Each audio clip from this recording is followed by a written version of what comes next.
Luka Doncic was revealed as a Laker. Today, we've got the big takeaways from his introductory press conference in purple and gold. Also, Myles Garrett has demanded a trade from the Browns. We got some options. Where could he be traded? Cooper Kupp is going to be traded by the Rams. Where could he end up?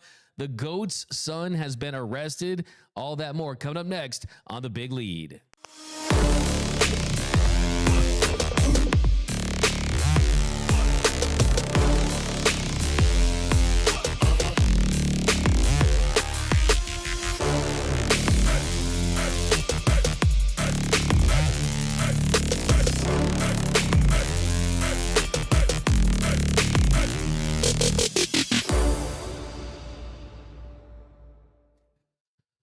What is up, and welcome to The Big Lead. My name is Doug McKain. You can follow me on X and Instagram at DMac_LA. We got a jam-packed show. So much to get into. Luka Doncic's introductory press conferences was today. We've got the big takeaways. What did Luka have to say? What insight did we get about the future of this organization, the moves they could make at the trade deadline? What does this mean for LeBron? We're going to talk about that. But first, hey, we got my man JayRob back from Orlando. He was at the Pro Bowl. He actually talked to a lot of NFL players. Most notably was Justin Jefferson. And we're going to have the debate about wide receiver U later. Is it LSU? Is it Ohio State? We'll roll that clip a little later. We have so much to get into, JayRob, so let's get right into it because it still does not feel real. I still feel like we're in some weird NBA bizarro world dream where Nico Harrison is some double agent for the Los Angeles Lakers, that Rob Pelinka had something on him that we don't know about, that he knew something about Luka Doncic that we don't know about, but it really happened. And today it was officially official because Luka Doncic spoke to the media, as did Rob Pelinka. And the first thing that stood out to me in this press conference was the LeBron James angle, the no mention of LeBron James by Rob Pelinka. And Luka Doncic, he said about pairing up with LeBron, he said, it's like a dream come true. I always looked up to him. There's so many things I can learn from him. I'm so excited to learn from him and play with him. It's an amazing feeling. And look, we talked to Alan Sleewell yesterday about the fit. And I think these are two high IQ guys, intelligent players. They both can shoot. They have really two of the best passers on the same team. Really haven't had two great passers on the same team just like this at that size in the history of this sport. They're going to figure it out. They just have to figure out a point of attack defender, another big, and we'll talk about that as well. Offensively, they're going to score points. They're going to be fine. But why didn't Rob Pelinka mention LeBron James once? Rob Pelinka did not say the name LeBron James at any point during the entire press conference. He said, quote, the other people that are also on our team right now. He didn't say, oh, we can't wait for the greatest player of this generation, the king, to pair up with Luka Magic. He didn't say, oh, the pairing of LeBron and Luka is going to be electric and we can't wait to compete for a title with these two players. He didn't say LeBron James anything. It did feel like there has been a unofficial or official passing of the torch as to who is the face of this franchise. It feels like LeBron James is Andy, and it feels like Luka Doncic is Buzz Lightyear. It feels like Luka Doncic is the future of this franchise, which you already knew, right? We already knew anytime you get a 25-year-old Luka Doncic that is going to be 26 in February, that is going to be the guy that puts the butts in the seats at Crypto.com Arena for the foreseeable future, that was already the case. But what does this mean for LeBron James? Does LeBron James pick up his player option that he has this summer? And that's something that we don't know. We don't know how it's going to work out. And as Rob Pelinka also said during the press conference, yes, you do need to fill out this roster to compete for a championship, but he also mentioned that he doesn't have some magic wand that he can use to go out there and get an elite big man. I think the Lakers have said this. Look, you get Luka if you can get Luka. We don't care if we lose every single game on the remainder of our schedule by 50 points. We don't care. Yes, it'd be nice to compete for another title with LeBron James, tie a bow on his career with another Larry O'Brien trophy. Sure, it'd be awesome for him and us as well, but I think they also know the reality that their future was just in doubt. And they got this life raft from Nico Harrison in the form of a Luka Doncic, and now they have 10 years potentially of him as a Laker if they continue with this. So I think that was my first big takeaway. No mention of LeBron. My first takeaway from this is shock. Absolute shock. I mean, Doug, I'm going to be completely transparent, Doug. I don't care if Luka Doncic between halftimes of basketball games decided he wanted a beer and a cigarette between games. This guy is a playoff riser, first-team All-NBA player. You understand that there's only 5 guys in the NBA with more first-team All-NBAs than Luka Doncic. Those names are LeBron, Kevin Durant, Giannis, James Harden. That's the list. He has more first-team All-NBAs currently than Stephen Curry, Kawhi Leonard, you name it, Nikola Jokic, you name it. There's, to me, no justification for this trade. But if you're a Lakers fan, your future is secured for the next decade. And the reality of it is you'll be able to vet new superstars to come to Los Angeles due to the fact that Luka Doncic is somebody that people love to play with. And this is my whole thing with this, Doug, that I'm confused about. Have you ever heard any of Luka's teammates talk down about him? He's like a beloved player in this league by his peers. So I just don't know how bad it could have gotten from a front office standpoint to even justify this trade. To me, there's no justification for it. 100%. And Markieff Morris said as such is that, hey, he thought that all the talk surrounding Luka was disrespectful, that he's someone that when he's in shape, when he's ready to go, he's a 30, 15, 10 type of guy when he's at his best. But yeah, no mention of LeBron. This is LeBron's final years of his career in the NBA. And I don't know if you've seen the Bronny James AI picks with him and Luka Doncic. I don't think we're going to see a ton of that in the future.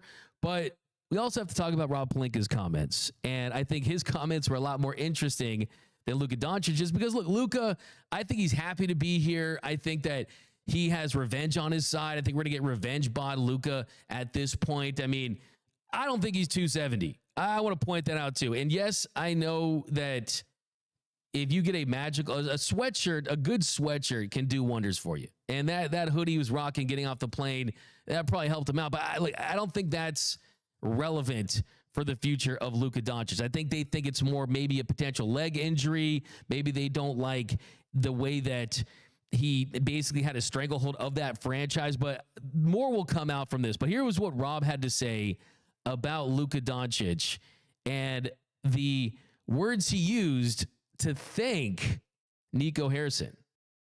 The second person I want to thank is anytime there's a trade or a transaction, there has to be a partner.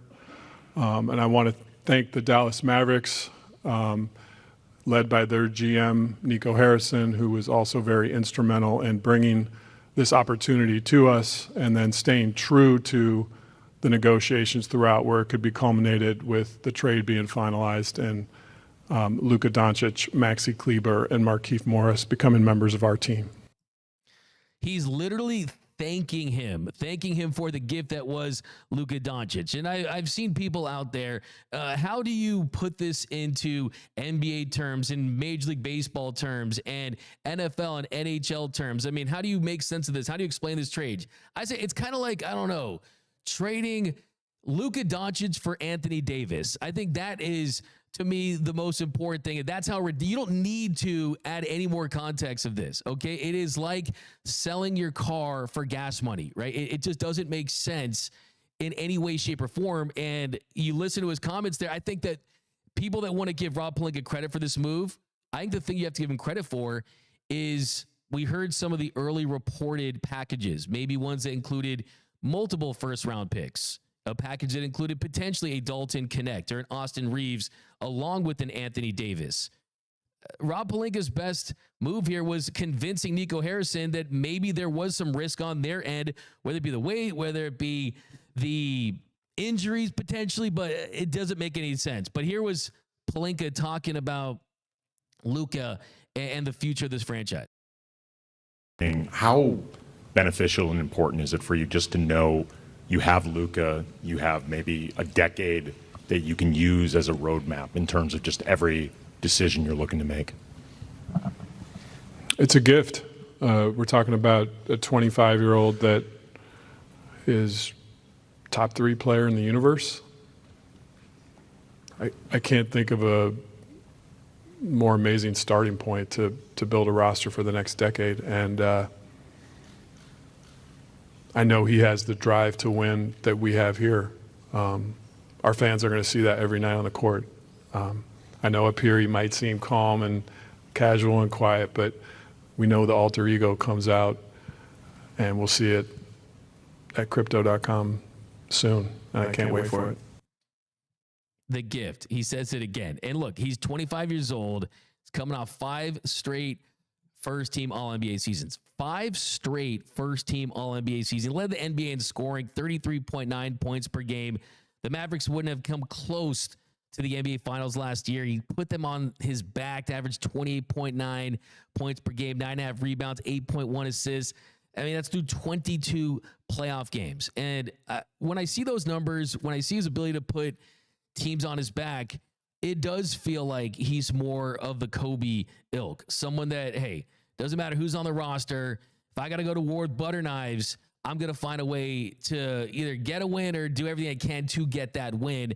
And I think he's going to fit with the kind of the culture of what the Lakers have had with their superstars throughout their team's history. It's not just winning, it's how you win. It's the guys you win with. And there's an entertainment value. There's a box office, big marquee value with Luka Doncic, and you feel the connection there. I mean, you saw Kobe meeting Luka before he passed away a couple years ago. Now we look back at that moment, it resonates more. It looks like a window into the future. And here was Luka talking about Kobe and Gigi and how special it is to now be a part of this franchise. Well, first of all, I remember the exact moment that happened. It will always stay, in my mind. It was an amazing moment. Just for Kobe to know my name was amazing for me. And, I just wish Kobe and Gigi were here to see this moment.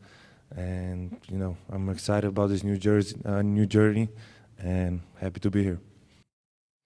So incredible stuff. I mean, you see the similarities, international, speaks 4 languages, the style of play.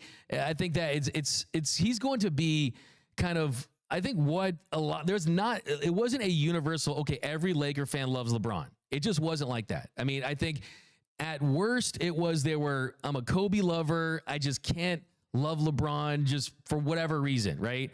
At best, it was, look, I mean, a lot of lifelong Laker friends I have, they love LeBron, but he wasn't just universally every single Laker fan is gung-ho, diehard LeBron fans. That's going to be the case with Luka. With Luka, if you love the Lakers, you're going to love Luka Doncic because you're getting him at his pre-prime, and you are going to be able to experience the Luka Doncic magic in all these moments while he's at his best. Look, had LeBron been a Laker, I mean, drafted is one thing, but if his first move, instead of going to the Heatles, was the Lakers for whatever reason, it would be different. But when you get someone towards the end of their prime, it's just a little different. It just hits a little different. It's like McDonald's Coke versus a Coke out of a can. It's still good, just hits different, right? I think that's kind of where I'm at with that. And you guys, look, JayRob, he's a big LeBron guy. We'll get to that in a second. But I think that's a big takeaway. The 77 jersey of Doncic is going to be synonymous in LA. Just like it's going to do numbers. It's going to do Shohei numbers, right? It's going to be an iconic part of the city. And I think that there has been a passing of the torch even before he even played his first game. But of course, if you guys know anything about me, big into contracts, big into the financials. And the first thing I thought when I thought, oh man, he got traded is my man basically lost 100 M's. My man was basically going to sign the Supermax. And that's what I talk about next. And how much this cost him kind of some money with this. Because here was Luka Doncic talking about just the decision to get traded and his reaction to that. And we'll talk about the finances and how much this could have cost him. Well, that's their decision, so I have no comment on that. They made the decision. I don't know why. But that's their decision, so I can't do nothing about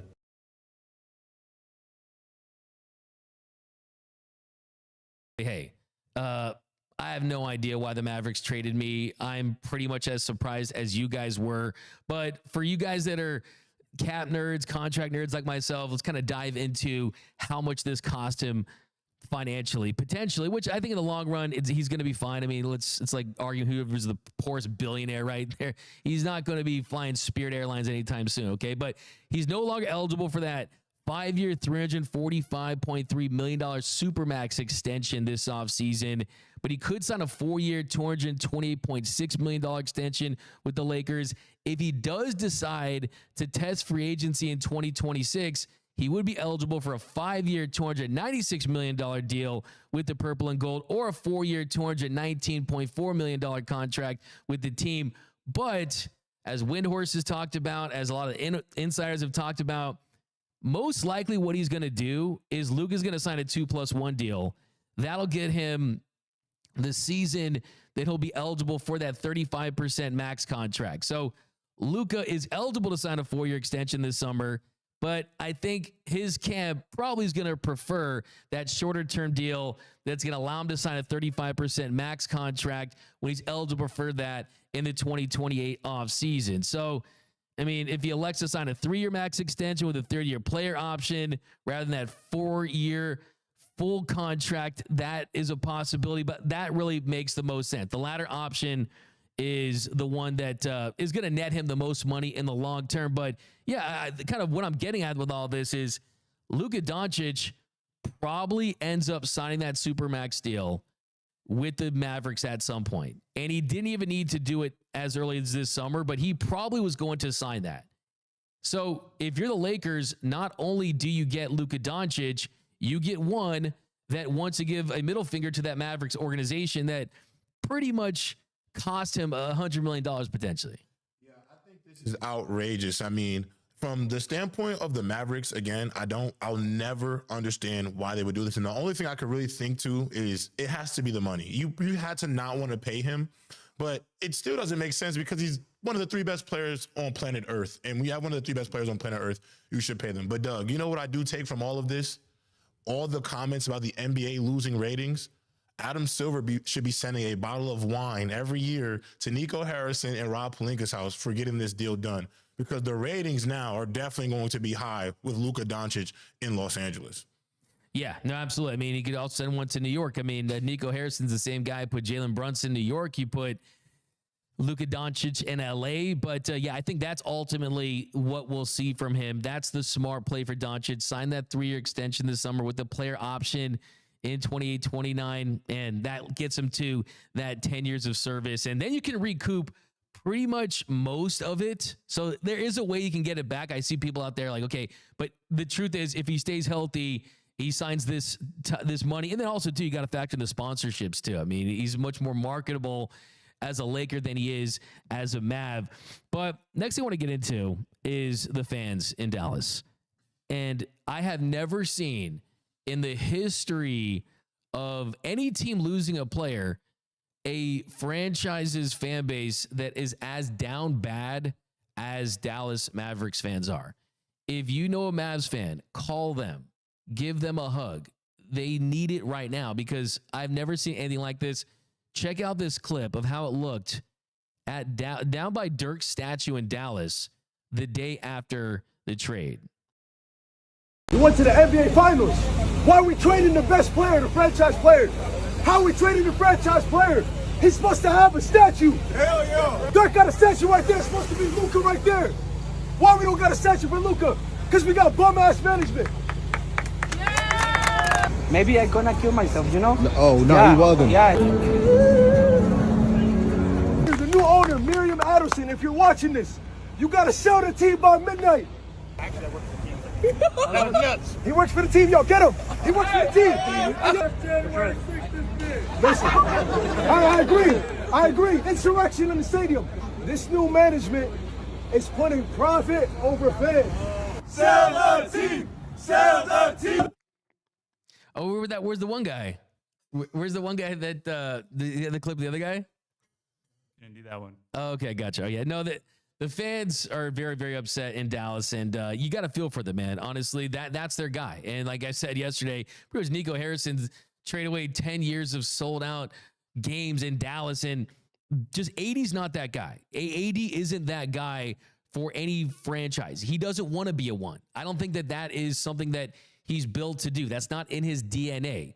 Luka is a number one. Luka proved throughout his career from a marketing standpoint, from a performance standpoint, that he wants that. AD doesn't want that. I mean, he doesn't want, I mean, Kyrie really hasn't proven that he can be a true one on a team.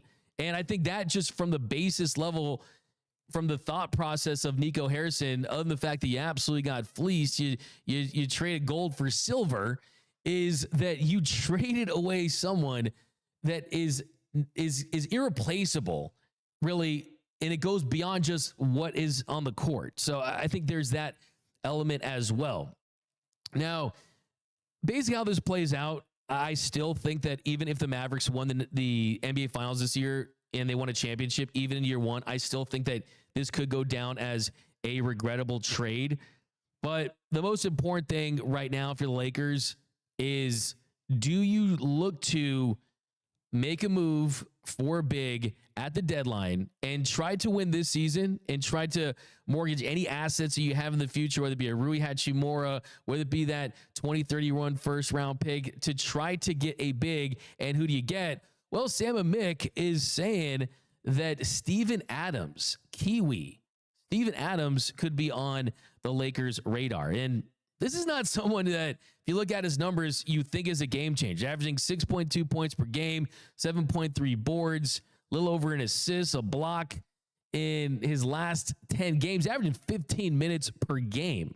But Rob Pelinka did say that he wants a vertical threat. And I'm not so sure why you want Steven Adams if you want a vertical threat. He's pretty much cemented to the floor, but he's an upgrade to what they have. And it basically is, okay, they don't have many options. They don't have guys they can throw out there to round out this roster. But I think if they wanted to really give themselves the best chance to be legitimate contenders, you got to kind of dream bigger if you're Rob Pelinka, whether it be a Robert Williams, a Clint Capella, a Nick Claxton. Those aren't game-changing players for most franchises, but when you already have Luka Doncic and LeBron James, it's not about finding that third-star super team. It's about giving yourself a chance. Luka took that Mavs team that they put together for him to the NBA Finals last year, right? And PJ Washington was big in that, and then guys like that. If Luka is healthy on a heater and you go out there and trade for Robert Williams, that certainly gives you a chance. And we'll start with Robert Williams. And I think one thing I'm looking for, based on what Rob Pelinka said, was a guy that can get off the ground. Well, Robert Williams, 2.2 lobs per 36 minutes. And his name is the name that keeps coming up. Around trade circles, Jake Fisher mentioned Williams as a big that is, quote, perceived to be available. He also said that Robert Williams is, quote, the most coveted center. But the question is, do the Portland Trailblazers want to trade him? Are they eager to move him? Because he was one of the main guys they got in the Damian Lillard trade. So that's kind of the big question there. But if they want a lob threat, he's one of those guys that they could possibly pursue. And the Lakers have been known to have interest in him. Next guy, Clint Capella. Now, Alan Sliwa, he was on the show yesterday, and he was mentioning Clint Capella. So did a little deep dive on Clint Capella yesterday. His lobs per 36 at 1.6, less than Robert Williams. But it's the salary there. I mean, $22.9 million. That's what he's earning in the 2024-2025 season. But he has drawn trade interest. Multiple teams have looked at him. Mark Steins said he was, quote, the most available big man out there potentially. And I think that is a move. But there was also reported that the Lakers haven't spoken to the Hawks. Sam Amick said league sources say the Lakers have been attempting to use the contracts of Gabe Vincent, Maxi Kleber, and others to try to possibly get a deal done for another big. If that's the case, Clint Capella, from a salary standpoint, makes some sense. I don't think that's the route they go. Another guy that you could pursue is Nick Claxton on the Brooklyn Nets. Lobs per 36, 1.59. Another guy, big salary, $27.5 million. The Nets signed Claxton that 4-year extension the last offseason. And Nick Claxton's not the guy for me. For me, the regression in his game, he still is a lob threat. He has value as a defensive player. But I think for me, it's the salary. So the salaries with Capella, with Claxton, I think make it a tough putt for me. Robert Williams makes more sense. Steven Adams, if you just kind of want to get a guy that has played deep in the playoffs, that has experience, it's tough, could make things more interesting, could be an upgrade to what they have. But that's going to be the $1 million question, is what do the Lakers do from now up into the trade deadline that would indicate if they want to go for it this year? And if they do or do not, how does that impact LeBron this offseason in wanting to get back with this team? But look, this team's all about building around Luka Doncic. But yeah, we spent a lot of time on Luka last 2 days, and we'll spend some more. But I want to switch gears. Let's talk about Myles Garrett, because Myles Garrett, he's the best defensive player in the game. He's arguably the most impactful player in the sport. I mean, when Aaron Donald hung him up, that was the guy. And Myles Garrett did what a lot of players do during Super Bowl weekend when they want to get traded, when they want a new team. We saw Russell Wilson a couple of years ago. If you want to get traded, you contact your agent and you make noise the week of the Super Bowl. And Myles Garrett put out a statement that read, "As a kid dreaming of the NFL, all I focused on was the ultimate goal of winning a Super Bowl, and that goal fuels me today more than ever. My love for the community of Northeast Ohio and the incredible fan base of the Cleveland Browns has made this one of the toughest decisions in my life. These past 8 years have shaped me into the man I am today. And while I've loved calling the city my home, my desire to win and compete on the biggest stage won't allow me to be complacent. The goal was never," this is my favorite line of the whole thing, "the goal was never to go from Cleveland to Canton. It was always to compete and win a Super Bowl." And he said, "With that in mind, I have requested to be traded from the Cleveland Browns." Signed, Myles Garrett. Now, a little rewind there on that last line about going from Cleveland to Canton. What makes that extra interesting, what makes that very interesting, is Andrew Berry, their GM, in the press conference about Myles Garrett before the season, he said that same thing, that they wanted him to go from Cleveland to Canton, as if it was a good thing for him, as if that's what he wanted. But no, he wants to go to Canton, but along the way, he wants to go to New Orleans too and play in the Super Bowl, right? He wants to compete for a Lombardi trophy because, look, a guy like Myles Garrett realizes that his legacy ultimately is going to either sink or swim at the highest level based on what he does in the playoffs, right? I mean, Barry Sanders never won a Super Bowl, but he's still considered all-time great. But to really take it to the next level and sit at the table with the Reggie Whites and the Aaron Donalds, you've got to win a Super Bowl. Myles Garrett is just an alien. I mean, that's what his teammates call him, the alien, right? Last year, tackles for loss, 22, that was first. 83 pressures, tied for first. 14 sacks, that was second. He's never been like one of these like 20 sack guys, right? Kind of more like a traditional. He's not like the Micah Parsons, kind of like flashy, kind of modern type pass rushers, but 28 QB hits, that's tied for third. But you look at the consecutive 10 sack seasons, that's where he shines. It's the consistency every single year. 7 straight seasons, he's had at least 10 sacks. The all-time record is Reggie White, who had 9. John Randall had 8. He's 2 seasons away from tying Reggie White from that standpoint. You look at the All-Pros. You look at the Pro Bowls. This is someone that should be in a better organization, playing for a better team. Unfortunately for Myles Garrett, he plays for the Cleveland Browns, an organization that thought it was a good idea to move off of Baker Mayfield and trade and sign Deshaun Watson to what is the worst contract in NFL history. And I will tell you, Deshaun Watson, the potential was there. It was great in college, won a national championship, beat the Alabama team, was great with the Texans, looks like he was the future face of the league. But then, of course, there was the massage parlor issues. There was the injury issues. And I can tell you right now, no matter what happens to Deshaun Watson at this point, there will not be a happy ending for Deshaun Watson with the Cleveland Browns, if you know what I'm saying. And I think that Myles Garrett realizes that.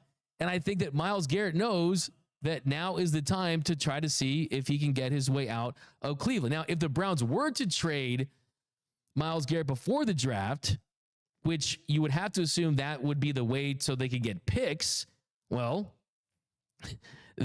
They would basically have to eat $36 million in dead cap. They'd be penalized an additional $16 million. So even though Garrett wants out, he probably would have to wait until after June 1st for this to even be a realistic possibility. And for the Browns, why would you want to do it at that point? Because you wouldn't be able to add any of that draft capital to replace a Myles Garrett. I mean, if I am the Browns, if this was something I could do, trust me, I would try to get picks. I would try to get Abdul Carter maybe and try to rebuild, but it's just not going to happen because of the cap situation that they're in. They've already pretty much made it clear that they're not going to trade him. But yeah, for one of the best players in the league, he looks like he's stuck in Cleveland, at least for now. Yeah, well, first, good for Myles Garrett, though. I do believe, I mean, the situation with the Cleveland Browns, I mean, let's be real, Doug, it's an absolute mess. It's been a mess for a long time. And in hindsight, when you look back at it, you should have kept Baker Mayfield, all the drama, OBJ. It's just... He played through an injury. Played through an injury. This is an organization that has failed their best players time and time again. And the Deshaun Watson situation, I mean, Deshaun Watson, he's never going to be a franchise level quarterback again. He tore his Achilles again after repairing it during his recovery. It's over. And you have this contract that you have to pay out because it's fully guaranteed. And you're in a debacle, and Myles Garrett sees the writing on the wall, and he has to get out from under it. I think there's a few destinations that will like Myles Garrett because he is the best defensive player in the world. I don't even think it's a debate, and it shouldn't be. But if I'm the Cleveland Browns, maybe I can get 2 first-round picks in this year's draft because of Myles Garrett. I mean, ultimately, by June 1st, you may not have the opportunity to utilize that draft capital, but you do have to accommodate Myles Garrett. I do feel like this is a guy that can get you a haul in return, and you have to maximize that. I agree. And could you get, like, so the 2 first things a little crazy for me. I think maybe a first and a third, and you take on that contract, maybe go that direction. If they could potentially get that, that's something interesting to me, but they've already kind of made it clear that they're not going to entertain this, that the Browns are saying, no, Myles Garrett is not for sale. You can't trade for him. Then again, didn't the Mavs say the same thing? I mean, maybe they need Nico Harrison to run the Browns or something like that to have a better chance for that. But yeah, I do think that it's a tough situation. And ultimately, basically, teams don't know the salary cap for next year too. And when you're at that position, you're pretty much in a guessing game to determine who's going to be available, how that impacts your cap situation. And the most important thing for Myles Garrett, though, is you're using Super Bowl week. As you said, I mean, good for Myles Garrett. I'm all about player empowerment, right? I mean, if you are of this stature, you have some leverage. I don't care what you say. When you're this good, when you have this voice and you have this ability, you can go out there and put this out there, because what this does is it makes the Browns look like what they are, an incompetent organization, right? I mean, the Cleveland Browns, not for Paul Brown, it's for the brown bags their fans wear over their heads when they're in their 12th or 13th loss of the season, right? But the truth is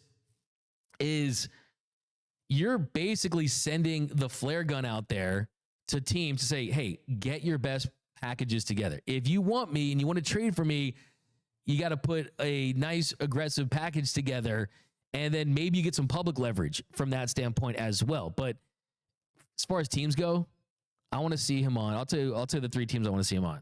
First team, the Commanders. They have the cap space. You've already had success in year 1. He just kind of like feels like a commander. I don't know. Is it me? I mean, I don't know. My short list, the Commanders are actually one of the 5 teams on my short list. So I agree with that. I want to hear the other 2 that you got, because I think I know one of them, a team in New York that wears blue and red potentially. I see. That's the thing. I think if I'm Myles Garrett, they're definitely up there. I have to look. This is next one gonna be a little biased. Okay. I think the Rams.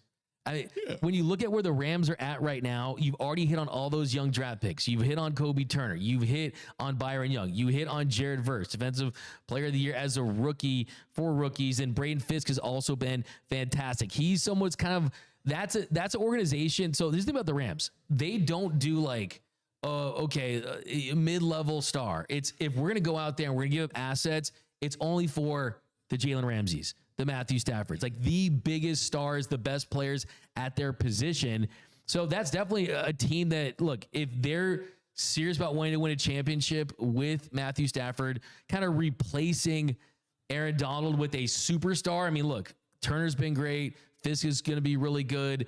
Verse is really good, but Myles Garrett's different, right? I mean, like, he is the guy in the league right now. And you look at where the Rams are at from a cap space standpoint. I mean, they're lighter on the picks. I mean, they're selecting at 26.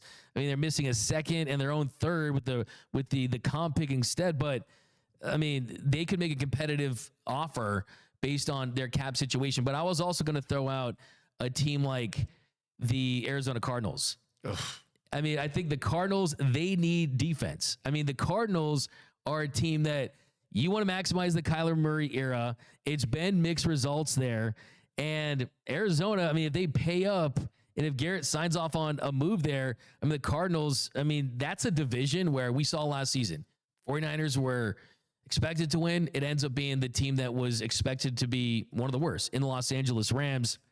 I think that's definitely another team I would definitely could see him going to. Definitely think that's interesting. The only thing that scares me about the Arizona Cardinals, Doug, is you just talked about that your goal is to win championships, and that's why you want to be traded. Can you really visualize yourself winning a championship in Arizona as a member of the Cardinals? Listen, man, I saw that clip of Gannon trying to motivate his team, and I can't see it. I mean, he couldn't get me to run through. You a just brick have so wall. much cap space there. You know what I'm saying? Like, I don't know, man. I just feel like when you look at it, I feel like the short list would be like the Commanders. I could see the Ravens potentially. I like the Rams, though. Jared Verse and Myles Garrett together, Doug, I mean, you would have to put them as a contender in the NFC. I mean, you saw what they did this season alone. So I do like the Rams. I actually think you said it was biased. I actually think it makes a lot of sense. Another team, the Chargers. They don't have to worry about finding a quarterback. They're picking at 22nd. They have all their selections available. The Chargers are a team that, I mean, Khalil Mack is a free agent. You got Bosa, who's always unreliable when it comes to health. I mean, they need a premier pass rusher. And if they are completely invested into Harbaugh and they're invested into Justin Herbert, I mean, that to me is a wild card team. I mean, you look at teams that are looking to add star power, add brand cachet and stuff like that. Chargers are a team that I could also see too. But I mean, here's the thing. It's kind of one of those things you can't buy a house not for sale. The Browns are going to make this very difficult. This is going to get really ugly. This is going to get really, really ugly. And it really is mainly due to that awful contract that they signed to Deshaun Watson. But realistically, I mean, I think you were going to mention the Giants right now, right? I mean, I was going to mention the Buffalo Bills. The Bills. So the Bills, another team too. I think the Bills is another team that makes a ton of sense with Bean and what they're trying to do. Because look, any team that needs a premier elite edge rusher like they do, you look at how close you've gotten. And at some point, the frustration of always being the bridesmaid, never the bride, and being that franchise that has not hoisted a Lombardi trophy, at some point, I'm going to be desperate. And they should manage their roster desperately because of Josh Allen, because of just not being able to get over the hump with Patrick Mahomes. So that's certainly a name. I mean, look at what the Chiefs have with Chris Jones, right? I mean, look at how they're able to operate. So, yeah, I like that. That would be the move that I think would have the biggest impact on the league overall for sure. Doug, I think people fail to realize how much of a needle mover Myles Garrett actually is. He is probably the most impact defensive player to come, at least from in my generation, since legitimately Aaron Donald. Like, I think my list of this generation right now, of at least the last decade, it is Aaron Donald and Myles Garrett. Like, that is the top of the food chain when it comes to defensive pass rushers in this league. That's certainly the short list. That's absolutely the short list. Now, another guy that's going to likely be traded is Cooper Kupp.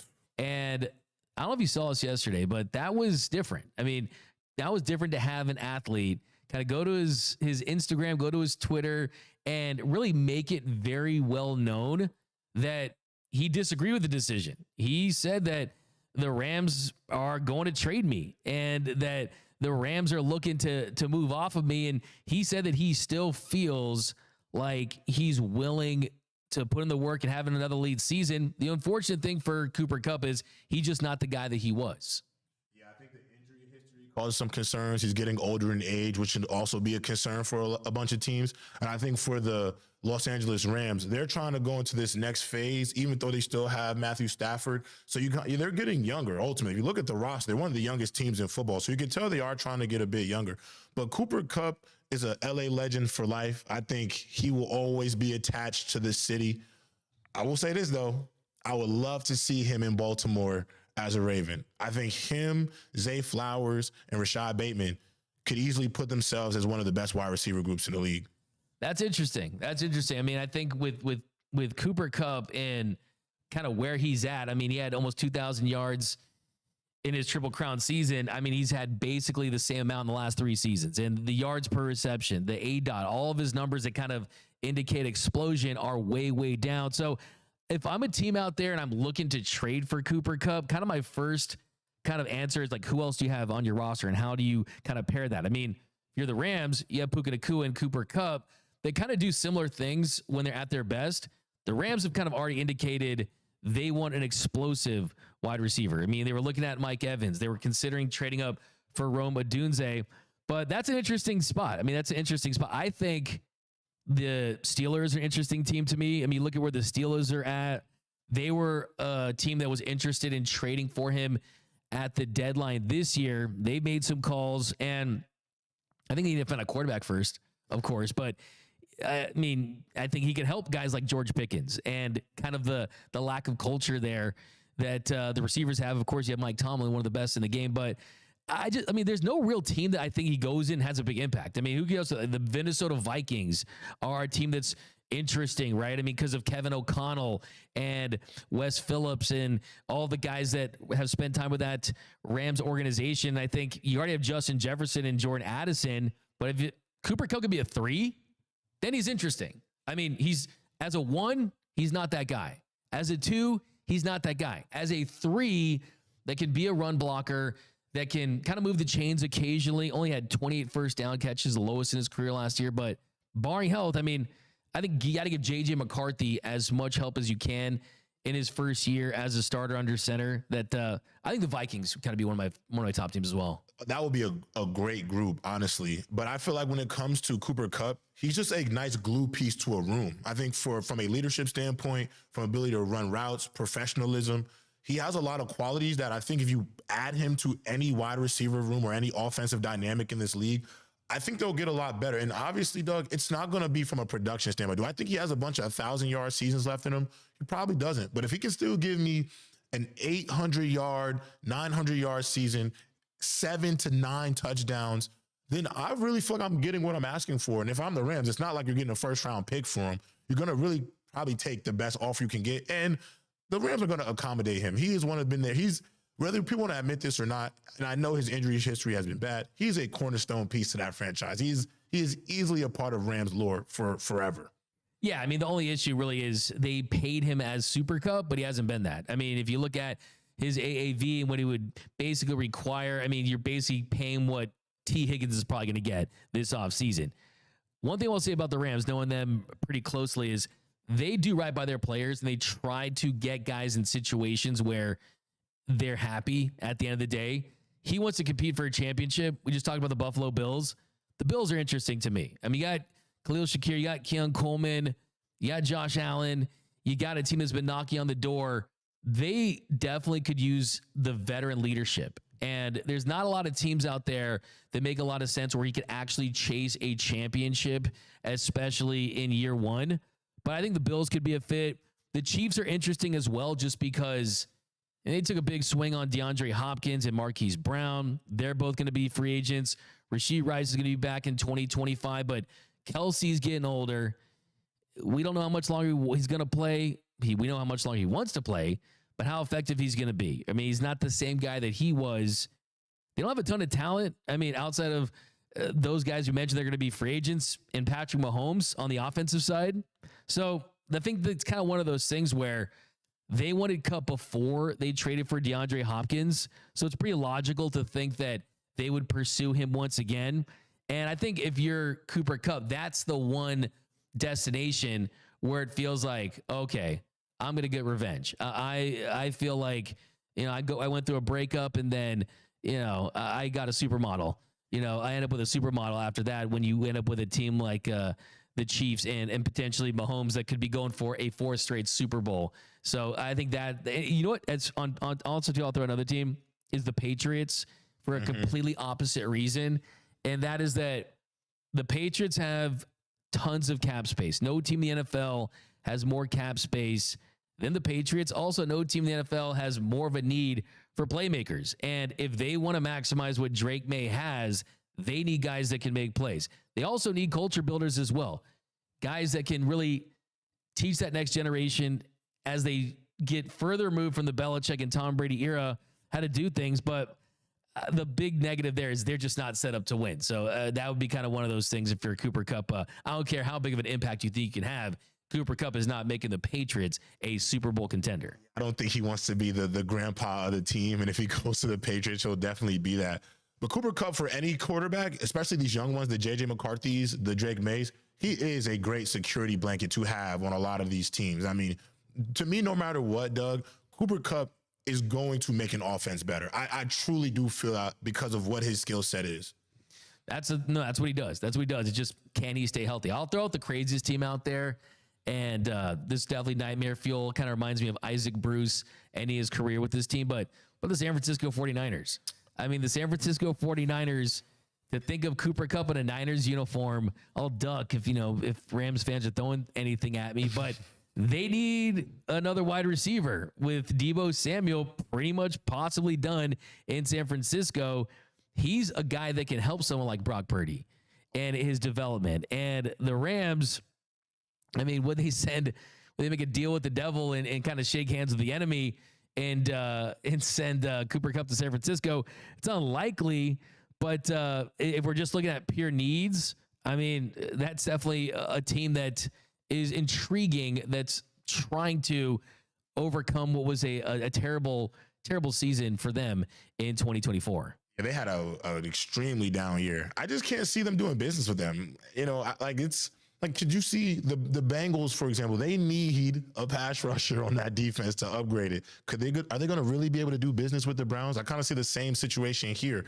I can't see the 49ers and the Rams doing business with each other, but if they were to, it makes a whole lot of sense. Like Brett Favre going to the Vikings, that's yeah. I mean, that puts all this, anything's possible, I guess. But last story we're going to get into today, it's kind of on the scandalous end here. We're going to talk about a report that came out this morning that Marcus Jordan, the son of Michael Jordan, was arrested for cocaine possession, DUI, and resisting arrest.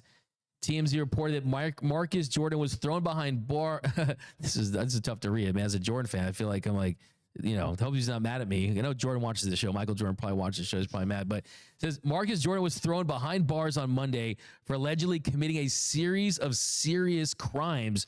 TMZ has learned the son of NBA legend Michael Jordan was arrested and booked into the Orange County Jail in Orlando, Florida for DUI, cocaine possession, and resisting arrest, according to police records. Marcus also posed for a mugshot, and he doesn't look too happy to be there. So, first thing I got to say is Marcus Jordan has changed a lot since Space Jam. I mean, Bugs Bunny would not be happy about this. But, I'm not going to say he's the Michael Jordan of DUIs or whatever, or police or resisting arrest. But, I mean, it's not happy to see, man. I mean, I'd rather see Marcus Jordan, leading Jordan brand like he was a couple years ago. He didn't have a successful NBA career. I feel like that. Oh, also, I want to say about this. Any LeBron fans that are using this in the GOAT debate, go home. Like, that's ridiculous. That's absurd. Like, how would you include this in the GOAT debate just because Bronny James averaging, I guess 0.3 points per game for the Lakers is better than the 0.0 points that Marcus Jordan ever averaged. But I'm not here for that. Okay. Clearly you might be. In the words of Stephen A. Smith, Michael Jordan, this has to stop. It just has to stop. Please. Because we have been hearing about the Marcus Jordan and these fiascos for about 2 years now. But I find it just really funny that everybody with their Twitter fingers, or their X fingers, I should say, nobody has a dissertation or a thesis about Marcus Jordan, But I see a lot of people, the same Twitter fingers and X fingers, who have a complete excerpt about Bronny James and LeBron and all these things. And to me, it just shows that there's clearly, when we talk about these two young men, it's clearly based in the views of how the public perceives both their parents and, this situation. Nobody's going to talk about Marcus Jordan. This is not going to be a headline. Doug, you and I are probably going to be one of the few people who talk about this situation because it's going to go right under the rug, because this conversation will eventually blur the lines with the GOAT debate. Yeah, the black SUV is going to show up, right? And they'll figure this whole thing out. But yeah, hopefully Marcus Jordan will be okay. And hopefully he gets any help that he needs. But anyone using the GOAT debate is crazy. I guess Bronny didn't get cooked by Eric Gordon in high school, right? If you guys remember that famous tape. But that's going to do it for this episode of The Big Lead. My name is Doug McKain. You can follow me on X and Instagram at DMac_LA. If you're new to the channel, do us a huge favor. Join the party. Hit the subscribe button. Hit the notification bell. Hit the like button. Got a lot of messages about Alan Sleewa being on the show tomorrow. How much you guys enjoyed that? Yeah, we're going to have tons of guests on this show. Kind of the whole idea is that it's guests from every single big story is someone that's related to them, whether it be a beat writer, an insider. We're going to try to feature as many guests as possible on this show. And we're going to have some Super Bowl guests coming up later in the week as well. Got someone that covers the Mavs tomorrow to kind of talk about that reaction. But that is going to do it, guys. Yeah, subscribe to the channel, hit the notification bell, hit the like button. And remember, nothing brings together quite like sports. And until next time, I'm out.